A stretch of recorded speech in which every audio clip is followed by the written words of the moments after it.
प्रिय विद्यार्थियों, मैं डॉक्टर एमजेड खान से आचार्य भूगोल government arts college Kota BA part third के भूगोल विषय के द्वितीय प्रश्न पत्र भारत का भूगोल के अंतर्गत आज हम एक पाठ्यक्रम से संबंधित जो टॉपिक है भारत विभिन्नता में एकता, ये एक महत्वपूर्ण टॉपिक है जिस पर आज हम बात करेंगे। समझने की कोशिश करेंगे कि भारत में किस किस प्रकार की विभिन्नता में एकता हमें देखने को मिलती है। काफ़ी बड़ा हमारा देश का भूभाग है जहाँ पर अनेक प्राकृतिक, सामाजिक, सांस्कृतिक, राजनीतिक, आर्थिक अनेकों प्रकार की विविधताएं हमें मुख्य रूप से देखने को मिलती हैं। तो मुख्य रूप से हम इन्हीं चीज़ों पर विस्तार से बात करेंगे। भारत में क्षेत्रफल की दृष्टि से अगर देखें तो हम भारत जो है वो विश्व का जैसा मैंने पहले भी बताया था कि 7वां सबसे बड़ा देश है क्षेत्रफल की दृष्टि से। और इतने बड़े देश में भौतिक, आर्थिक, सामाजिक, सांस्कृतिक, राजनीतिक आदि विभिन्नताओं और विविधताओं का पाए जाना एक प्रकार से हम कह सकते हैं कि ये स्वाभाविक है। अगर हम प्रमुख विविधताओं को अगर वर्गीकृत करें या उनको कुछ भागों में बांटकर उनके बारे में जानकारी करना चाहें तो हम इनको मुख्य रूप से 7 भागों में हम इनको विभाजित कर सकते हैं। मुख्य रूप से 7 भागों में इनको विभाजित किया जा सकता है। संक्षेप में हम अगर कहें तो नंबर 1 अगर इसका भाग हम करें तो संरचनात्मक विविधताओं की हम बात कर सकते हैं, जिसमें कह सकते हैं जियोलॉजिकल जो डाइवर्सिटीज़ हैं उनके बारे में बात करें। इनको हम मुख्य रूप से 3 उप विभागों में भी विभाजित कर सकते हैं। जो संरचनात्मक जो विविधता हैं, संरचनात्मक रूप से भारत को एक तरह से 3 मुख्य भागों में बांटा जाता है, जो एक दूसरे से जो है सर्वथा भिन्न और अपनी एक अलग ही पहचान रखते हैं। इसमें जो पहला उप विभाग हम कह सकते हैं वो है प्रायद्वीपीय पठार। भारत के दक्षिणी भाग में स्थित प्राचीन पठार को दक्षिणी पठार के रूप में जाना जाता है। इसको हम दक्षिणी पठार कहते हैं, दक्षिण भाग में स्थित जो प्राचीन पठार है उसे। और ये जो है वो 3 दिशाओं से समुद्र से घिरा होने के कारण इसे प्रायद्वीपीय पठार के नाम से भी जाना जाता है। भूगर्भ वैज्ञानिकों के अनुसार ये भारतीय उपमहाद्वीप का जो है वो प्राचीनतम खंड है और भूपर्पटी की मुख्य प्लेटों में से एक है, जिसे भारतीय प्लेट भी कहा जा सकता है कि या उसके भारतीय प्लेट भी कहते हैं हम। तो ये तो एक प्रायद्वीपीय भाग है। दूसरे भाग के रूप विभाग के रूप में हम कह सकते हैं हिमालय पर्वत तथा उससे संबंधित पर्वतमालाएं बहुत महत्वपूर्ण हैं यह हमारे देश के लिए भी। और इनके द्वारा कई प्रकार की प्राकृतिक जो विशेषताएं हैं वो हमें हमारे देश में देखने को मिलती हैं। हिमालय पर्वत के बारे में ये कहा जा सकता है कि ये एक नवीन वलित पर्वत है। विद्वानों के अनुसार प्राचीन काल में जो वर्तमान हिमालय पर्वत के स्थान पर हिमालय पर्वत जो स्थान है उस हिमालय पर्वत जो है उसके स्थान पर एक भू अभिनति थी, एक जियोसिंक्लाइन थी, जिसे टेथिस सागर के नाम से जाना जाता है।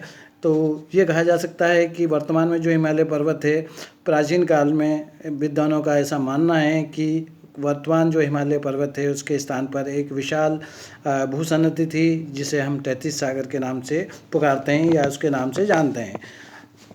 इस विशाल सागर के उत्तर में जो है वो अंगारा लैंड और दक्षिण में गोंडवाना लैंड नामक स्थलीय भाग स्थित है। प्राचीन काल में विद्वानों का ऐसा विचार है।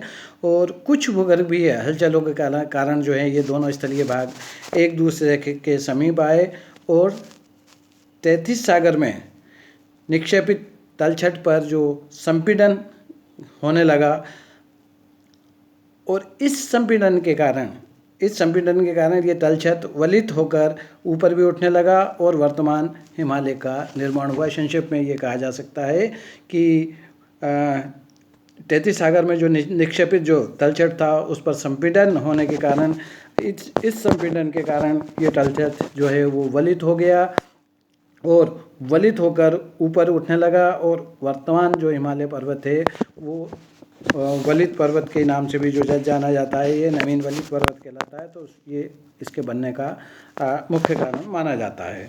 भारत में भूगर्भ संबंधी जो विविधताओं का अनुमान हम इस बात से भी लगा सकते हैं कि विश्व के नवीनतम जो पर्वत हैं हिमालय पर्वत और प्राचीनतम जो पर्वत अरावली भारत में ही हैं और ये दोनों एक दूसरे के काफ़ी निकट भी स्थित हैं। तो इस तरह की विविधताएं भूगर्भ संबंधी हमें बहुत महत्वपूर्ण रूप से हमारे देश में देखने को मिलती हैं। एक तरफ नवीन हिमालय वलित पर्वत है तो एक दूसरी ओर हमारा अरावली जो पर्वत हैं वो प्राचीनतम पर्वतों की श्रृंखला के अंतर्गत आते हैं। तीसरे भाग के रूप में हम उपविभाग के रूप में हम कह सकते हैं सिंधु गंगा एवं ब्रह्मपुत्र का मैदान। उत्तर में हिमालय और दक्षिण में जो प्रायद्वीपीय या दक्षिणी पठार के मध्य स्थित इस विशाल मैदान को भारत का उत्तर का बड़ा मैदान के नाम से भी जाना जाता है। जैसे मैंने आपको पिछले लेक्चर में भी बताया था कि ये बहुत महत्वपूर्ण क्षेत्र है, बहुत उपजाऊ क्षेत्र है। इसमें महत्वपूर्ण रूप से फसलों का एक उपजाऊ भूमि होने के कारण, मैदानी भाग होने के कारण मिट्टियाँ बहुत उपजाऊ होने को हैं। इस कारण से यहाँ पर खाद्यान्नों का और कृषि संबंधी अन्य जो उत्पाद हैं वो काफ़ी अधिक मात्रा में उत्पादित होते हैं और यही कारण है कि इन क्षेत्रों में जनसंख्या का दबाव भी, क्योंकि नदी घाटी के क्षेत्र हैं और प्राचीन काल से ही नदी घाटी के क्षेत्रों में जनसंख्या का दबाव अधिक रहा है। तो वर्तमान में भी हम ये कह सकते हैं कि जो उत्तर का विशाल जो मैदान है यहाँ पर जनसंख्या बहुत अधिक हमें देखने को मिलती है। जनघनत्व भी यहाँ इन क्षेत्रों में बहुत अधिक है।